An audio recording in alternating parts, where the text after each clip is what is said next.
Hotel, রেস্তোরাঁ কিংবা ক্ষুদ্র ব্যবসার সাথে যুক্ত দোকান মালিকরা কিভাবে পরিচ্ছন্নতা বজায় রেখে খাদ্য বিক্রি করবেন এবং খাদ্য সুরক্ষার বিষয়ে কি কি নিয়ম নীতি মেনে চলা প্রয়োজন সেই বিষয়বস্তুর উপর ভিত্তি করে শনিবার কাঞ্চনপুর রেভিনিউ ডাক বাংলোর কনফারেন্স হলে কাঞ্চনপুর মহকুমার সমস্ত খাদ্য বিক্রেতা ও ব্যবসায়ীদের নিয়ে এক দিবসীয় প্রশিক্ষণ শিবিরের আয়োজন করা হয়।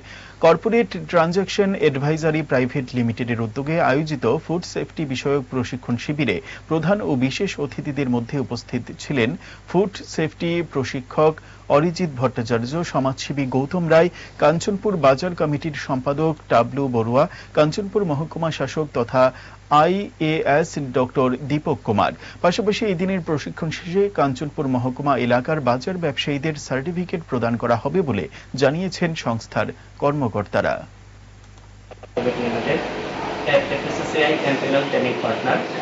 ভারতবর্ষে প্রত্যেকটা খাদ্য ব্যবসায়ীরা খাদ্য সুরক্ষার উপরে প্রশিক্ষণ বাধ্যতামূলক করা হয়েছে। এই ব্যাপারে আমরা ভারতবর্ষে পেন ইন্ডিয়াতে আমরা ট্রেনিং অর্গানাইজেশন করছি। এটা কাঞ্চনপুর সাব ডিভিশনে মহকুমা প্রশাসন আমাদের প্রচুর হেল্প করেছে এই ট্রেনিং এর কাজে, যেটা আজকে SDM ডাকবাগ বাংলার কনফারেন্স হলে প্রশিক্ষণ চলছে। এখানে উপস্থিত আছেন কাঞ্চনপুর বাজার সেক্রেটারি টাবলু বড়ুয়া সাহেব, আছেন বিশিষ্ট সমাজসেবী মিস্টার গৌতম রায়। আর আজকে এখানে সব থেকে বড় কথা যেটা হচ্ছে, এখানে উপস্থিত আছেন কাঞ্চনপুর বাজারের বিভিন্ন ধরনের খাদ্য বিক্রেতা ব্যবসায়ী।